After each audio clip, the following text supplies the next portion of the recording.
अगर आपसे ये स्टेटमेंट आपको बताया जाए कि दो लोग आपस में डायरेक्टली प्रोपोर्शनल हैं, तो इसका क्या मतलब होता है?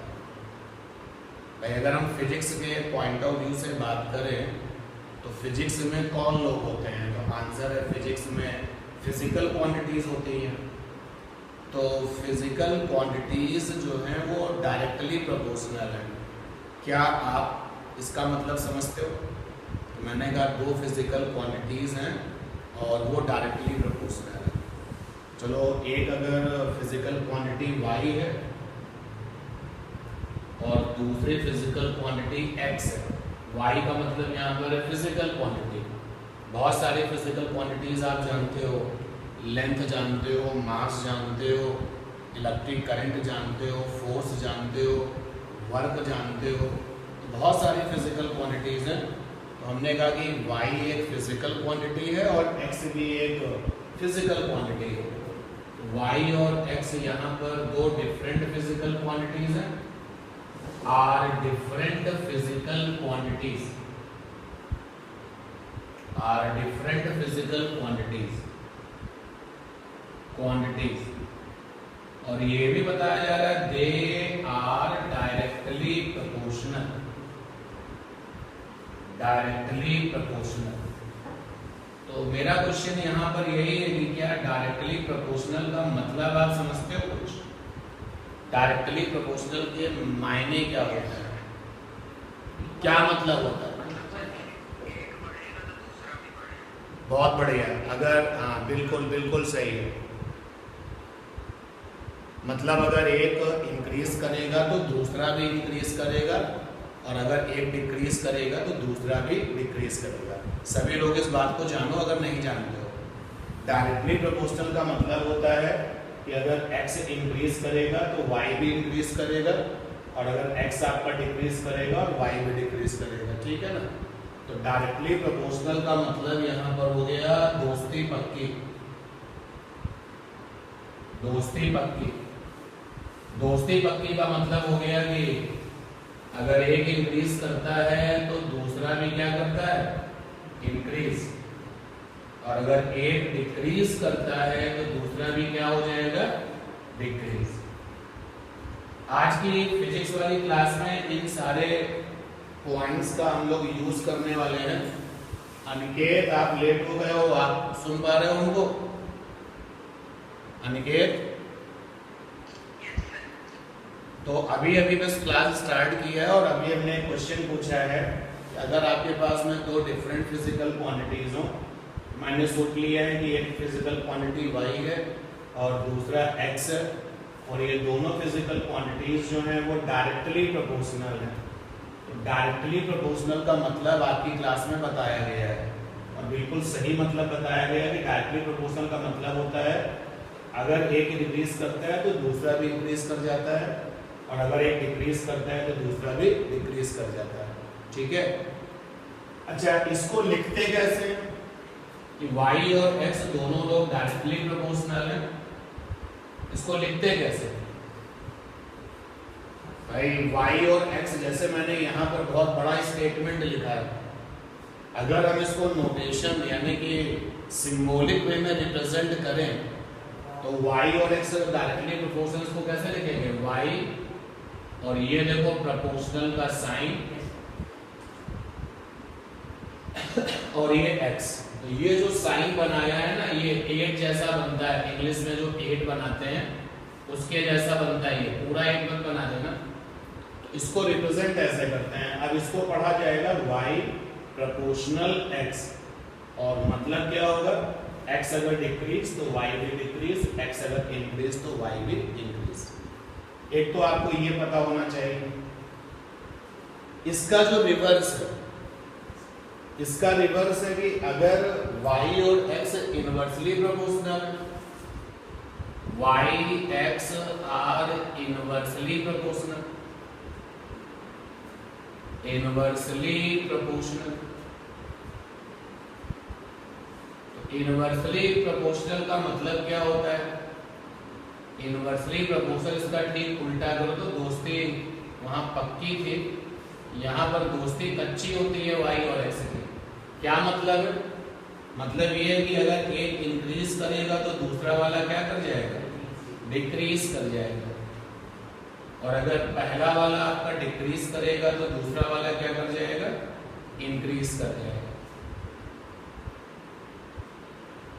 तो अगर आपके सामने दो फिजिकल टर्म्स हैं और वो डायरेक्टली प्रोपोर्शनल हैं तो हमेशा उसका मीनिंग समझ के रखना है, और अगर वो इनवर्सली प्रोपोर्शनल है तो भी उसका मीनिंग समझ के रखना है। अब यहाँ पर इनवर्सली प्रोपोर्शनल जो है वो कैसे रिप्रेजेंट होता है? तो देखो, चाहे डायरेक्टली प्रोपोर्शनल हो और या फिर इनवर्सली प्रोपोर्शनल हो, सिंबल वही होता है। जैसे यहाँ लिखेंगे y और ये प्रोपोर्शनल का साइन बनाया, 8 जैसा बनता है, जो आप 7 के बाद जो 8 बनाते हो, पूरा 8 मत बनाना। इनवर्सली प्रोपोर्शनल में यहाँ पर x नहीं लिखा जाएगा, 1/x लिखा जाएगा। इनवर्स का मतलब होता है उल्टा कर देना। तो जब इनवर्सली प्रोपोर्शनल की बात होगी तो 1/x। तो क्लास को ये बात क्लियर है ना? ऑफलाइन दोनों लोग क्लियर है ये बात? ऑनलाइन में आप सब लोग बताइए क्लियर है, इस बात को जानते हैं, नोट तो नहीं करना है? अगर आप इस बात को जानते हैं तो नोट करने की कोई जरूरत नहीं है, लेकिन अगर नहीं जानते हैं तो आज की इस क्लास में आपको ये जानना पड़ेगा। तो मैं आपको कुछ सेकंड दे देता हूं, जिनको नोट करना है वो नोट कर सकते हैं। बहुत सारी फिजिकल क्वांटिटीज होती हैं फिजिक्स में जो डायरेक्टली प्रोपोर्शनल होती हैं, और बहुत सारी फिजिकल क्वांटिटीज होती हैं जो फिजिक्स में इनवर्सली प्रोपोर्शनल होती हैं। जैसे एग्जाम्पल में, आप एक एग्जाम्पल सुनो। हमने आपको 2 किलोग्राम का एक बॉक्स दिया और कहा कि इसको पुश कर दो, धक्का दे दो, यानी फोर्स लगा दो। तो 2 किलोग्राम के बॉक्स को आपने अपने हाथों से पुश कर दिया। फिर हमने उस बॉक्स का जो मास है वो 10 किलोग्राम कर दिया। अब तुमने उसको फिर से पुश किया, तुम्हें दोनों हाथ लगाने पड़े, यानी फोर्स बढ़ाना पड़ गया। 2 किलोग्राम वाले बॉक्स को धक्का देने के लिए एक हाथ से ही फोर्स लग जा रहा था और वो बॉक्स शिफ्ट हो जा रहा था, लेकिन 10 किलोग्राम वाले बॉक्स को शिफ्ट कराने के लिए, खिसकाने के लिए तुमको दोनों हाथ लगाने पड़े। यहाँ से क्या मैसेज निकल के आया? मास के बढ़ने से फोर्स क्या किया? बढ़ाया। तो अगर एक कोई बढ़ता है तो दूसरा भी बढ़ता है, ये है डायरेक्टली प्रोपोर्शनल। और एक अगर घटता है दूसरा भी घटता है, तो ये है आपका इनवर्सली प्रोपोर्शनल। रिफ्रैक्शन में स्नेल्स लॉ हमको मिला था, तो वो जो स्नेल्स लॉ हमें मिला था हम लोगों ने उसको पूरा डिटेल में डिस्कस किया। क्या मिला था जरा एक बार देख लेते हैं। स्नेल्स लॉ क्या कहता है? स्नेल्स लॉ कहता है कि जो साइन आई है और sine r is equal to होता है कांस्टेंट, इज इक्वल टू होता है कांस्टेंट। आई यहां पर इंसिडेंट एंगल है। क्या होता है, अब बहुत आगे आ चुके हैं हम लोग, और अगर आपको इंसिडेंट एंगल अभी नहीं पता है तो ये थोड़ा डराने वाली चीज है, क्योंकि आप अगर रिवीजन नहीं करेंगे तो दिक्कत हो जाएगी। तो आई होप कि you all know what is incident angle and what is refraction angle. तो स्नेल्स लॉ क्या होता है ये जाना जा चुका है। हमने यहाँ पर उसको लिखा हुआ है sine i by sine r is equal to constant. ध्यान देना क्या मतलब है इसका।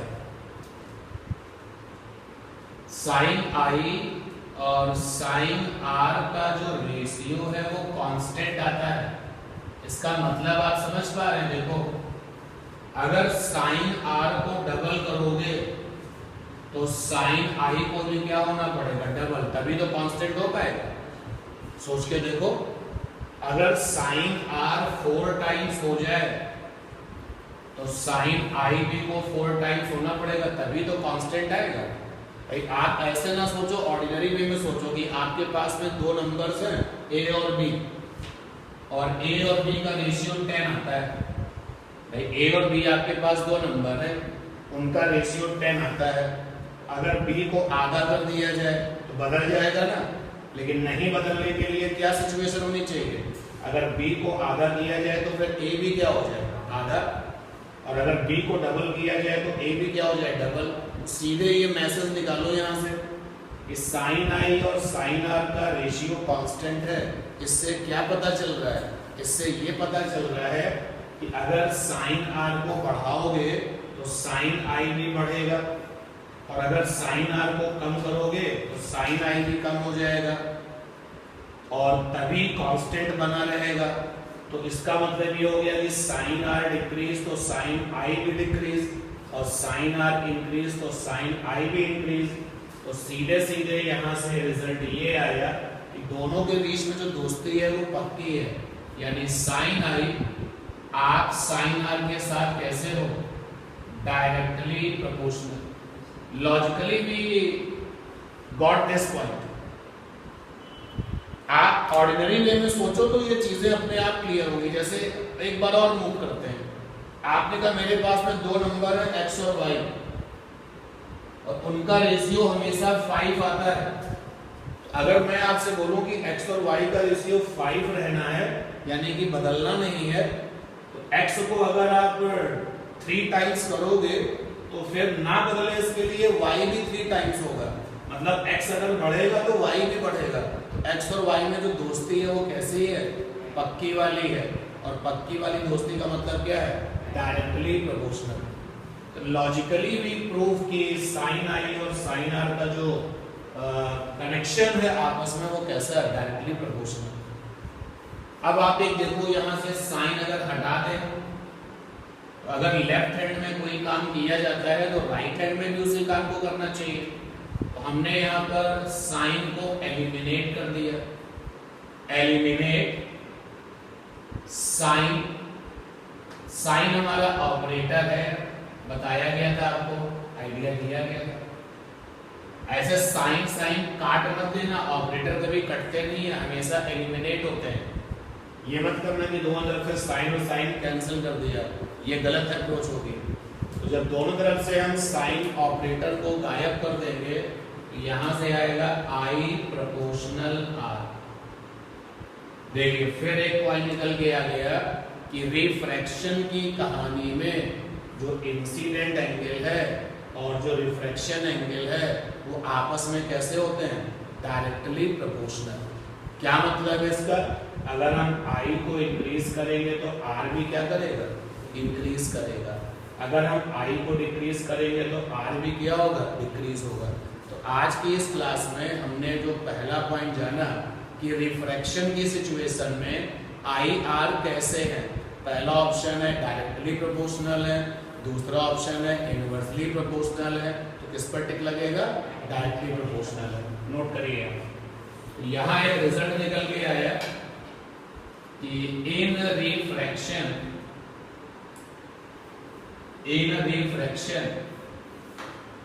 इंसिडेंट एंगल यानी कि I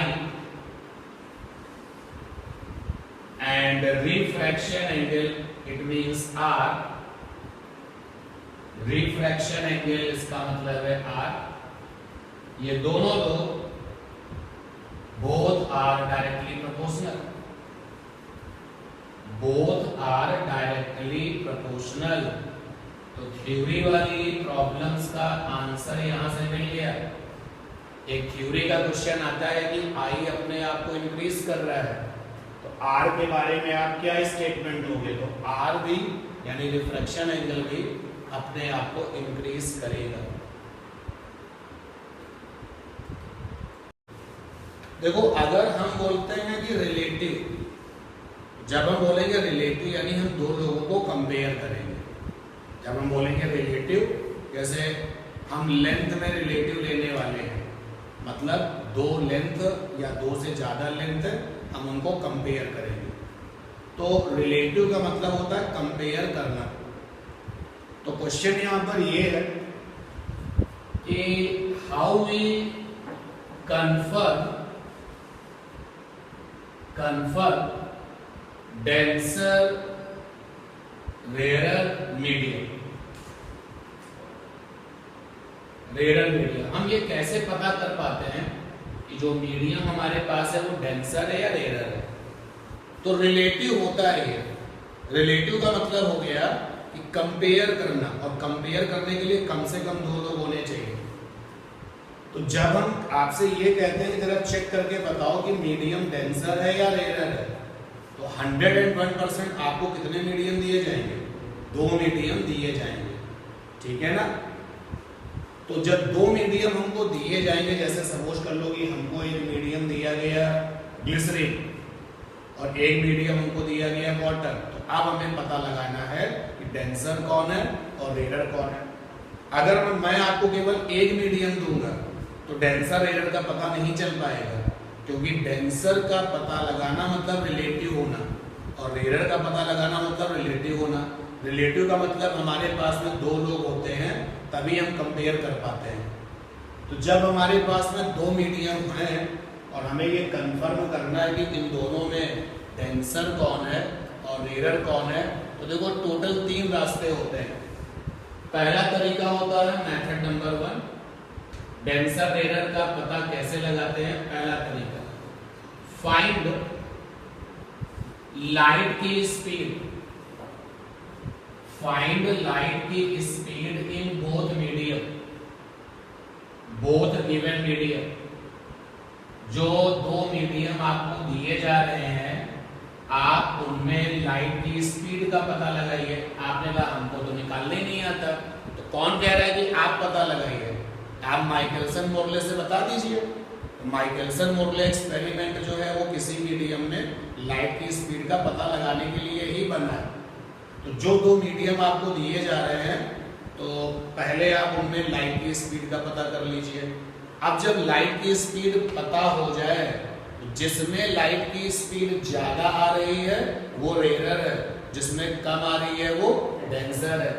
यानी लाइट की स्पीड ज्यादा वाला, लाइट स्पीड ज्यादा वाला कौन है?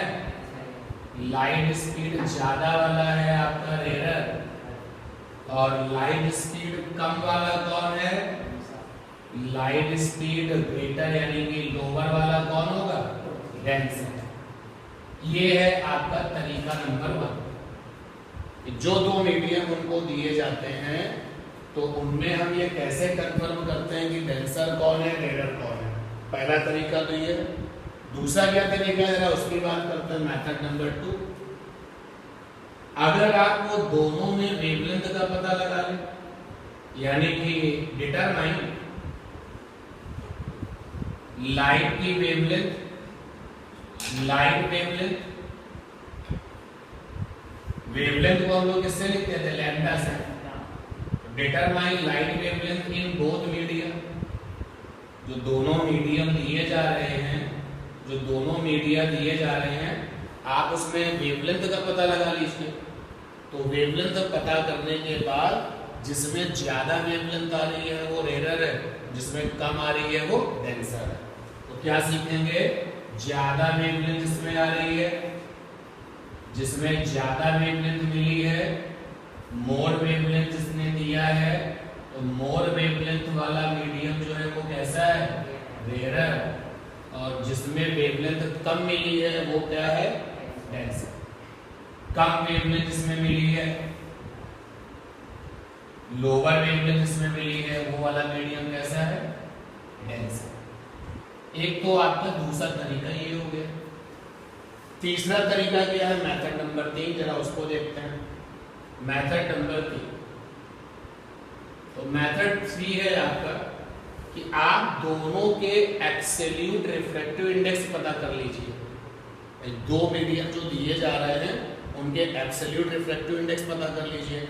और इसमें भी आपको टेंशन नहीं लेना।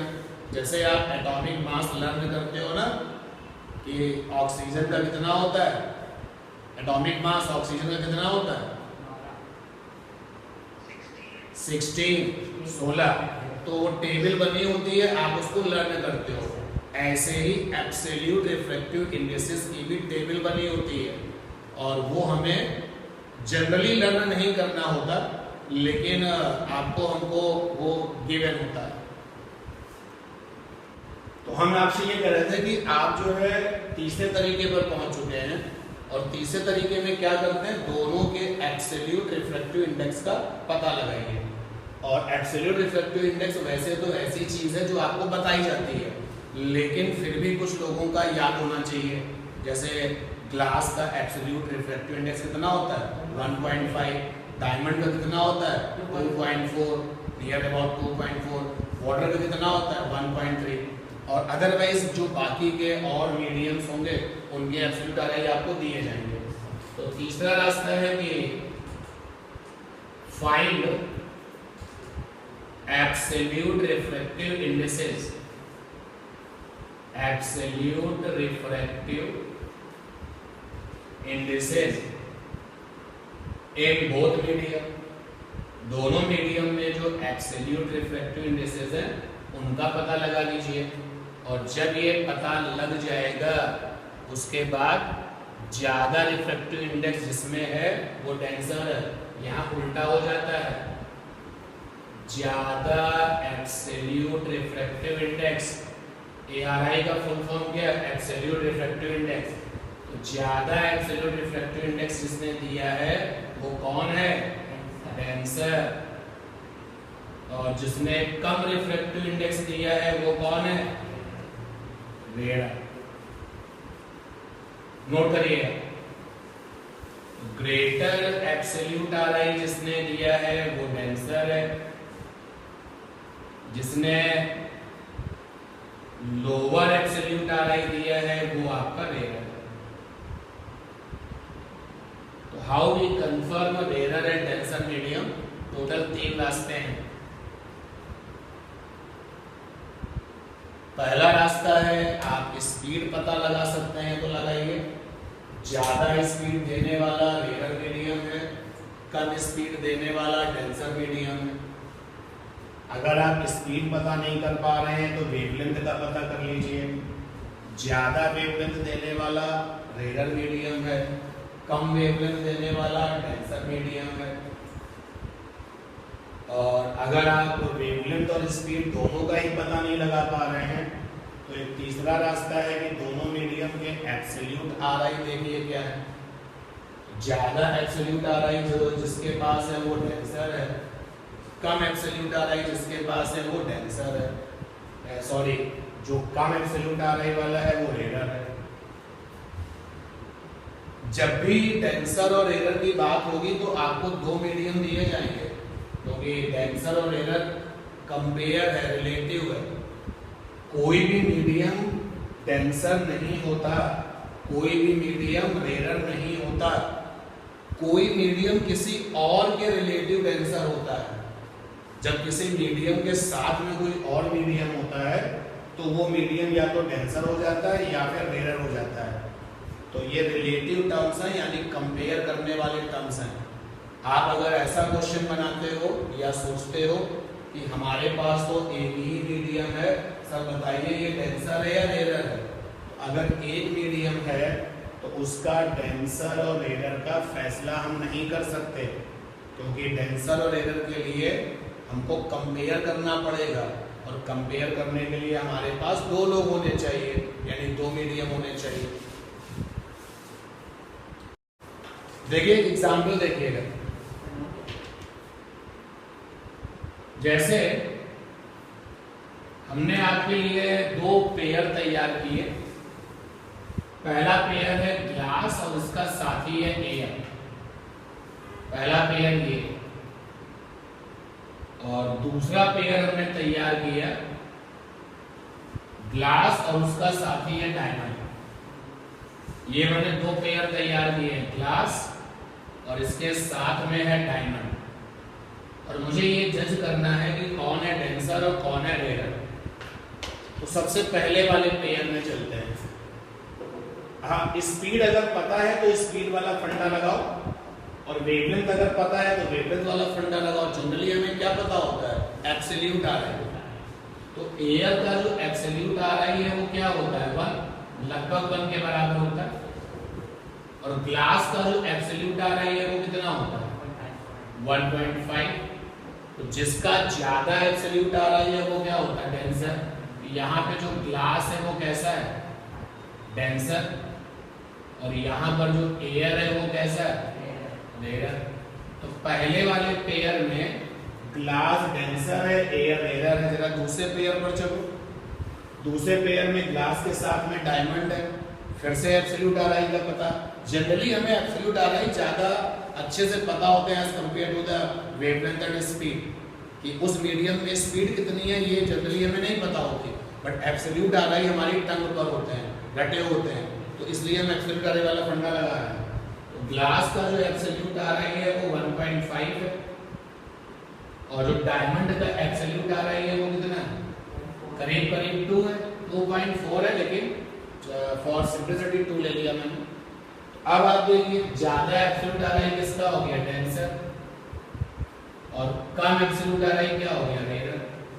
तो यहाँ पर आपको जो बात हम बताने की बार बार कोशिश कर रहे हैं कि रटना नहीं है, ऐसे नहीं रटना है कि वो डेंसर होता है वो रेयर होता है, गलत हो जाएगा। देखो अभी पहले वाले एग्जाम्पल में ग्लास किसमें आया, डेंसर में, तो दूसरे वाले एग्जाम्पल में क्या आया, ग्लास किसमें आ गया, रेयर में। इसलिए ये स्टेटमेंट देना गलत होगा कि वो वाला मीडियम हमेशा डेंसर है, या ये कहना गलत होगा कि ये वाला मीडियम हमेशा रेयर है। जब भी कोई हमसे कहे कि सही तरीके से क्या होना चाहिए, सही तरीके से क्या कहना चाहिए, वो वाला मीडियम इसके रिलेटिव डेंसर है, वो वाला मीडियम इसके रिलेटिव क्या है, रेयर है। जैसे यहाँ पर मुझे बोलना चाहिए, कहना चाहिए कि ग्लास जो है डायमंड के रिलेटिव कैसा है, रेयर, और जो डायमंड है वो ग्लास के रिस्पेक्ट में कैसा है, डेंसर। सिमिलरली यहाँ स्टेटमेंट क्या होगा कि ग्लास एयर के रिलेटिव कैसा है, डेंसर, और एयर ग्लास के रेस्पेक्ट में कैसा है, ठीक है ना। इस तरीके से आपको स्टेटमेंट देना है। ये एग्जांपल हमने केवल आपको बताया था, नोट नहीं करना। अब हमें क्वेश्चन प्रूफ करके दिखाना है, क्या है वो क्वेश्चन जरा देखो। एक बार हम फिर से प्लेन बाउंड्री बनाते हैं। ये प्लेन बाउंड्री बहुत दिनों बाद हम लोग अब इसको बना रहे हैं, रिफ्रैक्शन से काफी 2-3 क्लास का गैप हो गया, तब से डायग्राम नहीं बनाते, वो बनाते हैं। इस बाउंड्री का नाम है जेड और जेड डैश।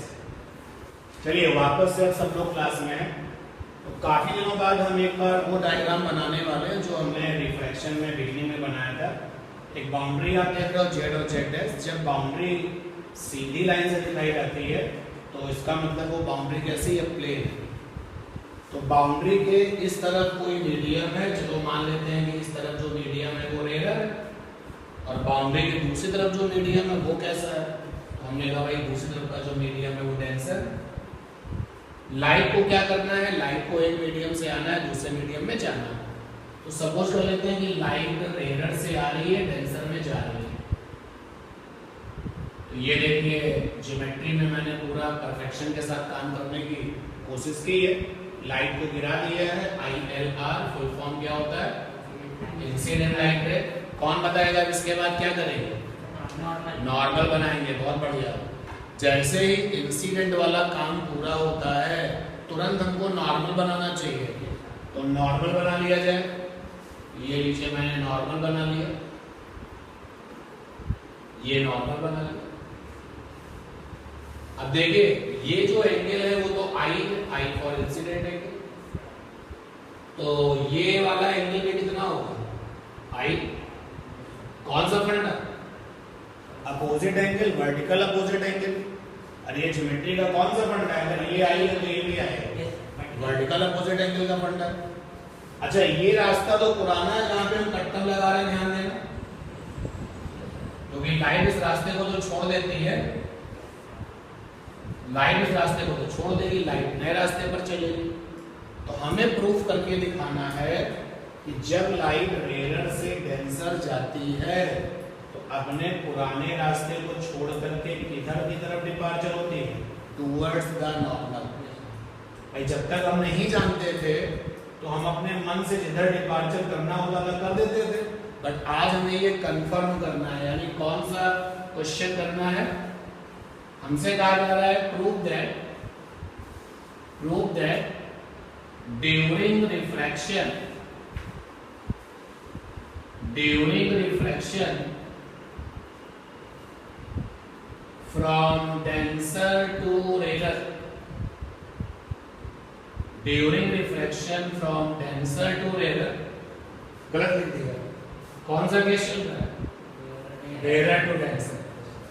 तो डायग्राम बना हुआ है, पहले उसी की बात कर ले। During reflection from rare to denser, departure of light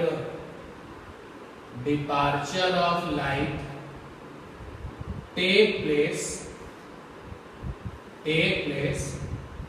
towards normal। ये हमें प्रूफ करके दिखाना है। भाई पुराना रास्ता लाइट छोड़ देती है, ओके छोड़ देती है ये ना, तो चॉइस क्या है? या तो लाइट इस रास्ते पर जा सकती है, तो एक चॉइस तो यार ये है तुम्हारी, एक चॉइस तो ये है तुम्हारी, पुराना रास्ता छोड़ करके लाइट ऐसे जा सकती है। और दूसरी चॉइस क्या है? लाइट ऐसे जा सकती है। एक चॉइस तुम्हारी ये है, ये रही चॉइस नंबर 2 और ये रही चॉइस नंबर 1। तो हमें ये प्रूफ करके दिखाना है कि रेयर से डेंसर में हमको कौन सा फंडा मिलता है? चॉइस नंबर 2, यानी लाइट अपने पुराने रास्ते को छोड़ करके किधर चलती है? नॉर्मल की तरफ। देखो ना ये नॉर्मल, तो ये अगर लाइट अपने रास्ते को छोड़ करके ऐसे डिपार्चर करेगी तो यही तो कहा जाएगा कि डिपार्चर कैसे हुआ? Towards the normal. प्रूफ करके दिखाना है। चलिए प्रूफ करते हैं। अलादीन का चिराग, अलादीन का चिराग क्या था भाई? अलादीन का चिराग बहुत बड़ा था, वहां से एक मतलब की बात निकाली मैंने, sin i by sin r is equal to v1 by v2। चलिए अच्छा बताइए, अलादीन का चिराग का पूरा फंडा क्या था? 1 μ2 is equal to v1 by v2 is equal to lambda 1 by lambda 2 is equal to sin i by sin r is equal to n2 by n1। ये था, तो हमने अपने मतलब की चीज निकाली है और ये पेयर हमने ले लिया, sin i by sin r is equal to v1 by v2। चलिए आगे मूव करते हैं। sin i sin r,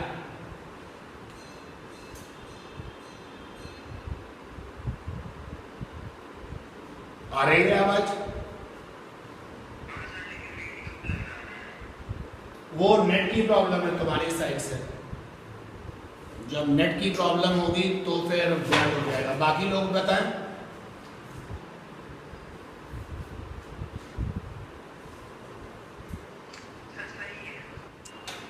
ये फार्मूला लगाया, sin i by sin r is equal to v1 by v2।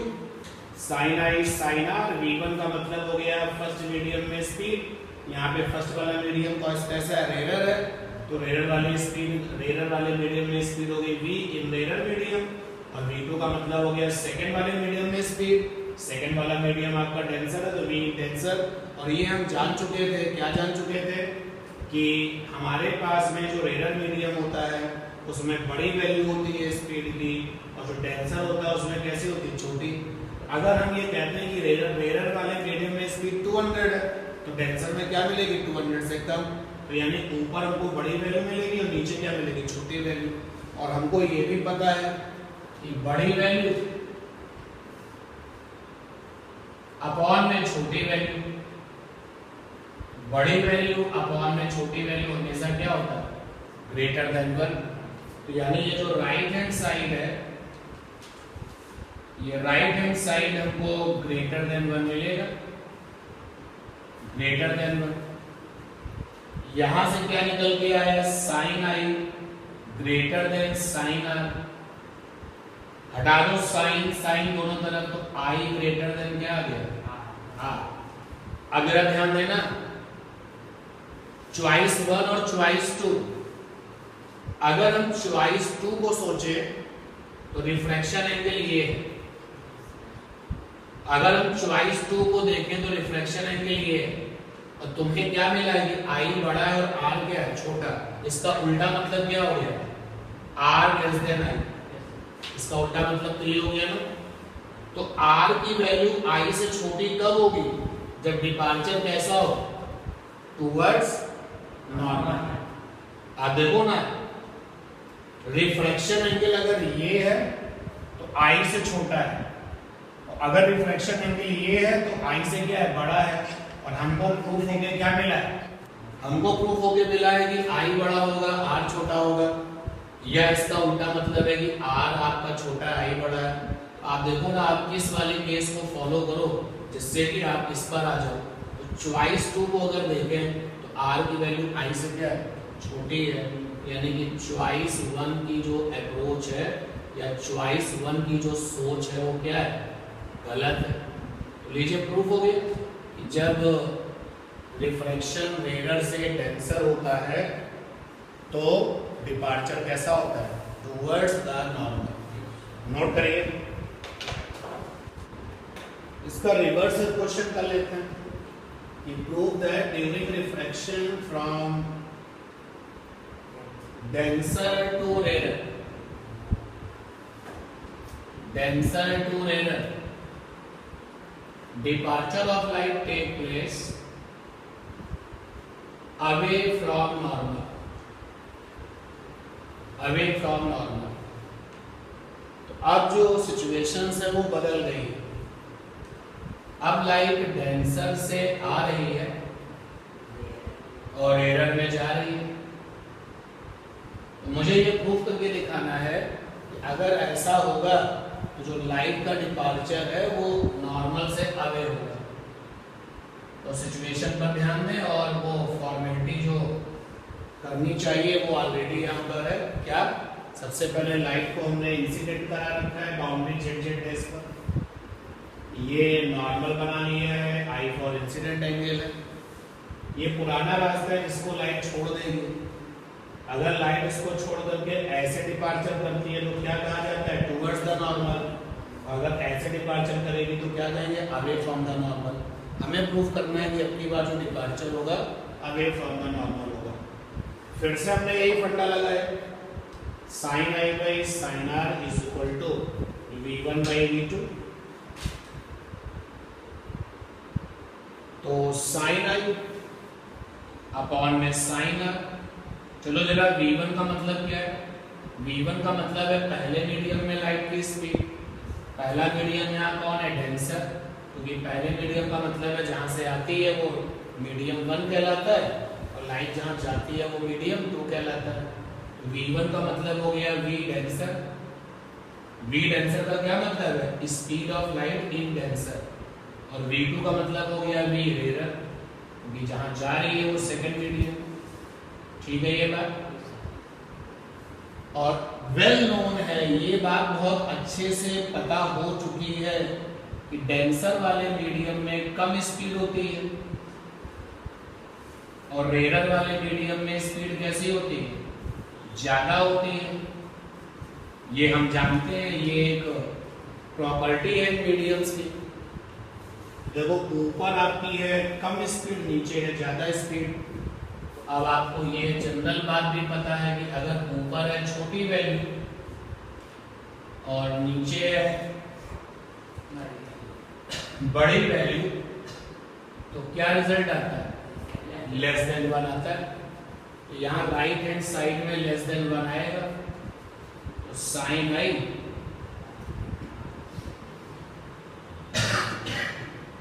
Less than 1, cross multiply करो, sine i less than sine r, i less than r. I less than r का दूसरा मतलब क्या है, r greater than i. Now अब आप check कर लें, चीजों को जज करें। अब आपका आर बड़ा होगा, आई छोटा होगा। तो ये अगर आई है तो ये भी तो आई होगा। तो देखो डिपार्चर कैसे करना पड़ेगा, अवे फ्रॉम द नॉर्मल। जब departure away from the normal करोगे तभी आर की वैल्यू आई से क्या होगी, बड़ी होगी। तो अब हमेशा के लिए ये दो चीजें आपकी कॉन्सेप्ट बनेगी कि डेंसर से रेयर में डिपार्चर कैसा होता है, अवे नॉर्मल, जबकि रेयर से डेंसर में डिपार्चर कैसा होता है, टुवर्ड्स नॉर्मल। नोट कर लीजिए। आज की क्लास में टोटल हम लोगों ने 4 कॉन्सेप्ट जो है नए देखे हैं। पहला कॉन्सेप्ट ये देगा कि रिफ्रैक्शन में जो इंसिडेंट एंगल होता है आई और जो रिफ्रैक्शन एंगल होता है आर वो कैसे होते हैं, डायरेक्टली प्रोपोर्शनल, पक्की दोस्ती वाला सिचुएशन होता है। आई अगर बढ़ेगा तो आर भी बढ़ेगा, आई अगर डिक्रीज होगा तो आर भी डिक्रीज होगा। पहला कॉन्सेप्ट तो वो देखा। दूसरा कॉन्सेप्ट हम लोगों ने ये देखा कि how we confirm rare and denser medium. जब दो मीडियम दिए जाएं तो कैसे कंफर्म करते हैं कि मीडियम डेंसर कौन सा है, रेयर कौन सा है।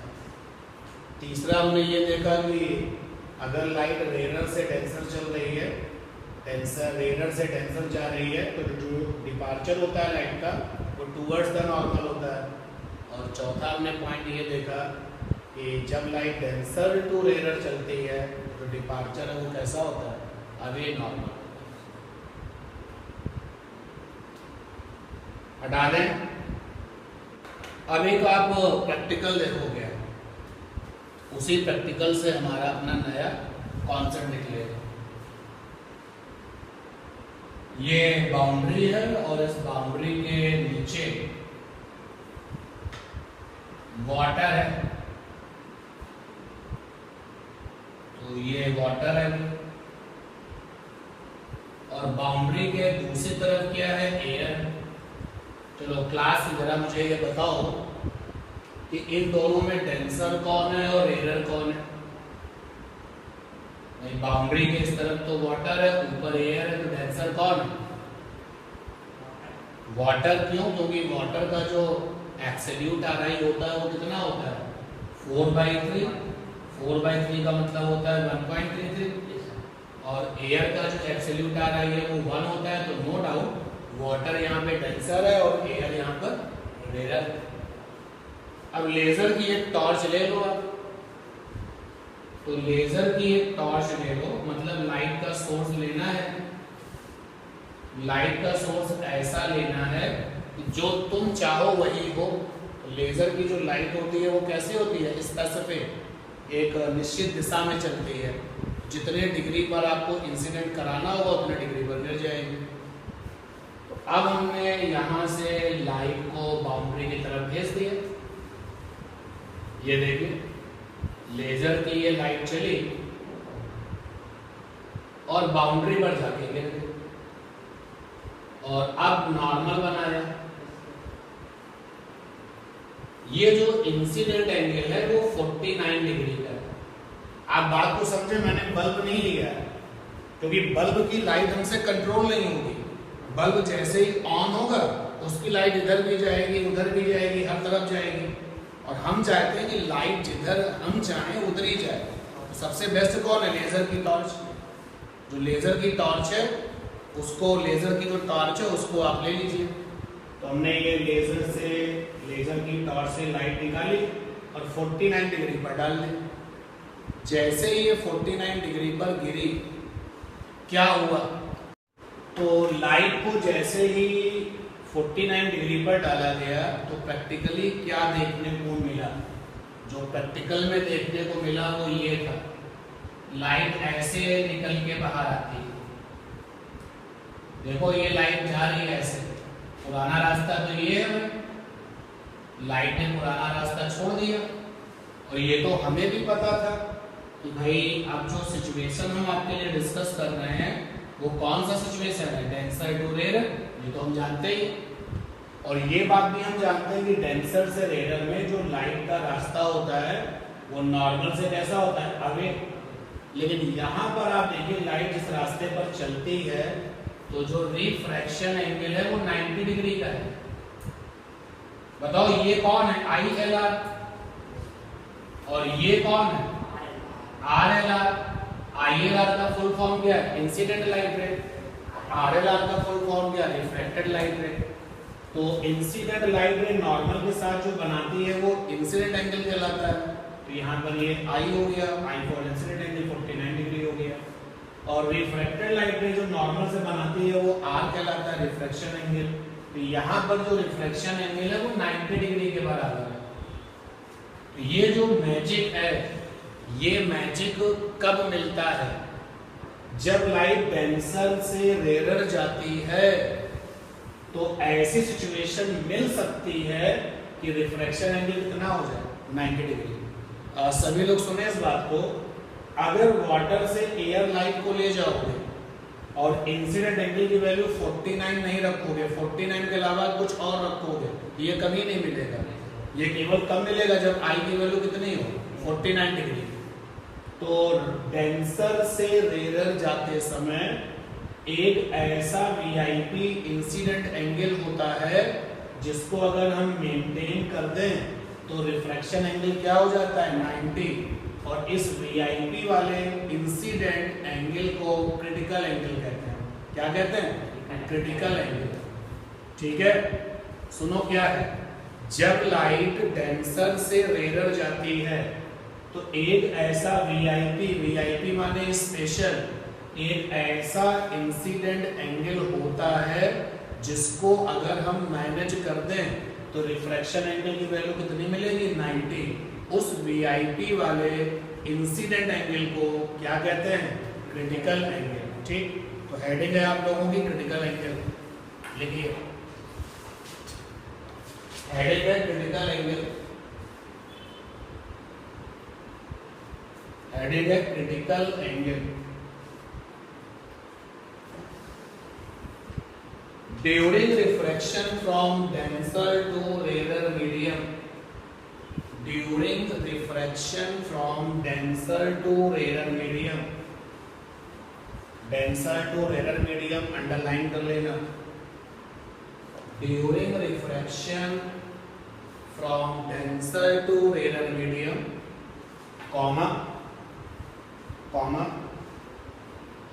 critical angle is such incident angle, critical angle is such incident angle during refraction from denser to rarer medium, comma, critical angle is such incident angle for which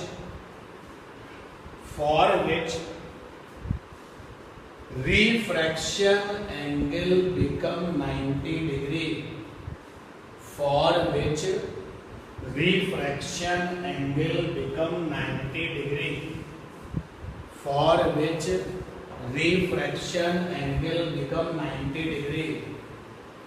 जब light denser से rarer जाती है तो critical angle एक ऐसा incident angle होता है जिसके लिए रिफ्रैक्शन एंगल की वैल्यू क्या हो जाती है, 90। और एक एग्जांपल तुम्हारे पास आया कि वाटर से एयर के केस में क्रिटिकल एंगल की वैल्यू कितनी मिलती है, 49। तो जब लाइट जाती है वाटर से एयर, अगली लाइन पर आइए, नेक्स्ट लाइन पर जाइए, उसी डेफिनेशन के बाद साथ साथ लिखिए फॉर वाटर टू एयर। अगर आपकी लाइट वाटर से एयर जा रही है तो क्रिटिकल एंगल की वैल्यू कितनी मिलती है, क्रिटिकल एंगल को हम लोग IC से लिखेंगे, IC। किसी किसी बुक में कैपिटल C से भी लिखा हुआ है, तो चलिए उन बुक्स को भी फॉलो किया जाए, कैपिटल C। तो क्रिटिकल एंगल की वैल्यू मिलती है 49। अगर लाइट आपकी जा रही है ग्लास से एयर, अगर आप लाइट को ग्लास से एयर ले जाते हैं तो प्रैक्टिकली क्रिटिकल एंगल की वैल्यू कितनी मिलती है, तो क्रिटिकल एंगल को हम कभी कैपिटल C से लिखते हैं तो कभी IC से लिखते हैं, मिलती है 42 डिग्री, 42 डिग्री। अगर हम लाइट को भेजते हैं फ्रॉम डायमंड टू एयर, अगर लाइट डायमंड से एयर जाती है तो प्रैक्टिकली क्रिटिकल एंगल की वैल्यू मिलती है 24 डिग्री। तो क्रिटिकल एंगल एक एक्सपेरिमेंट है जो हमें करना पड़ता है, और ये एक्सपेरिमेंट जब हम करते हैं तो सबसे इंपॉर्टेंट बात ये है कि रिफ्रैक्शन कैसे होता है, डेंसर टू रेरर। तो डेंसर टू रेरर रिफ्रैक्शन कराइए, इंसिडेंट एंगल की वैल्यू लगातार बदलते रहिए, कभी ना कभी आपको क्रिटिकल एंगल मिलेगा जरूर। और कुछ एग्जाम्पल हमने दिए हैं जिसके लिए क्रिटिकल एंगल हमने लिखे हुए हैं। ये सपोर्टिंग डायग्राम बना लीजिए, यह डायग्राम अभी बना लेना, बाद में जब देखें डायग्राम के लिए स्पेस छोड़ दीजिए, डायग्राम के लिए जगह छोड़ दीजिए। अब आप देखिए एक कॉन्सेप्ट तैयार करते हैं और इस कॉन्सेप्ट से हम क्रिटिकल एंगल की प्रॉब्लम्स करेंगे। देखें कॉन्सेप्ट क्या है। देखो अलादीन का चिराग हमको ये बताता है sine i by sine r is equal to v1 by v2 is equal to lambda 1 by lambda 2 is equal to n2 by n1। तो क्या ये बात आप जानते हो कि नहीं? जानते हो ना? Stop writing. आप डायग्राम के लिए स्केच छोड़ दीजिए, उसके आगे जो नोट हम लिख रहे हैं उसको समझिए पहले। तो ये तो आप जानते ही हैं। तो अब बताओ लाइट कहां से कहां जा रही है? डेंसर से रेयर। तो लाइट जा रही है डेंसर से रेयर, तो 1 का मतलब क्या हो गया? डेंसर। और 2 का मतलब क्या हो गया? रेयर। आई माने इंसिडेंट एंगल किसके बराबर है? आईसी के। जो इंसिडेंट एंगल है वो किसके बराबर हो चुका है? क्रिटिकल एंगल है। तो रिफ्रैक्शन एंगल किसके बराबर हो जाता है? 90 डिग्री। ये तो डेफिनेशन है। क्रिटिकल एंगल की डेफिनेशन ये है कि अगर इंसिडेंट एंगल की वैल्यू क्रिटिकल एंगल के बराबर होगी तो रिफ्रैक्शन एंगल की वैल्यू ऑटोमेटिकली क्या हो जाएगी? 90। यहाँ देख लो, यहाँ पर आई किसके बराबर है? क्रिटिकल एंगल के। 49 का मतलब क्या है? क्रिटिकल एंगल के। तो रिफ्रैक्शन एंगल कितना मेंटेन हो गया? 90। तो यहाँ पर हम इस फंडे में जरा ये कॉन्सेप्ट अप्लाई करते हैं। तो आई की जगह पर लिखते हैं आईसी और आर की जगह पर लिखते हैं 90 डिग्री। V1 का मतलब हो गया denser, D for denser. V1 का मतलब हो गया V डेंसर, स्पीड डेंसर में। और V2 का मतलब हो गया V रेयर। लैम्डा 1 का मतलब हो गया लैम्डा डेंसर और लैम्डा 2 का मतलब हो गया lambda rare. Now we alert n2 का मतलब क्या हो गया? रेयर। n1 का मतलब क्या हो गया? डेंसर। कैसे पढ़ोगे? vd का मतलब हो गया डेंसर में स्पीड और vr का मतलब क्या हो गया? रेयर में स्पीड। लैम्डा d का मतलब हो गया डेंसर में वेवलेंथ और लैम्डा r का मतलब क्या हो गया? रेयर में वेवलेंथ। और nr का मतलब क्या हो गया? रेयर का एब्सोल्यूट रिफ्रैक्टिव इंडेक्स। और nt का मतलब क्या हो गया? डेंसर का। और हमने आपको बताया था, शायद अभी आपको याद ना हो, कि साइन 30 डिग्री की वैल्यू कितनी होती है? 1/2। साइन 90 डिग्री की वैल्यू कितनी होती है? 1। साइन 45 की वैल्यू कितनी होती है? 1/2। तो कुछ वैल्यूज आपसे कहा था, याद रखिएगा। देखो भाई ये साइन 90 है, यहाँ तो 1 हो जाएगा। जब 1 हो जाएगा तो क्या फंडा निकल के आएगा? Sine i c is equal to v d by v r. Sine i c is equal to lambda d by lambda r. Sine i c is equal to n r by n d. ये निकल गया है। अब इस फंडे का यूज कब करेंगे? जब क्रिटिकल एंगल और स्पीड की बात होगी तो ये फंडा लगाएंगे। जब क्रिटिकल एंगल और वेवलेंथ की बात होगी तो ये फंडा लगाएंगे। और जब क्रिटिकल एंगल और रिफ्रैक्टिव इंडेक्सेस की बात होगी तो ये फंडा लगाएंगे। नोट करेंगे। जब न्यूमेरिकल हमें मिलेंगे ना, जैसे स्पीड दे रहा है और क्रिटिकल एंगल पूछ रहा है तो कौन सा फंडा? ये वाला। और वेवलेंथ देकर के क्रिटिकल एंगल निकालना है तो ये वाला फंडा। और रिफ्रैक्टिव इंडेक्सेस देकर के क्रिटिकल एंगल चाहिए तो ये फंडा।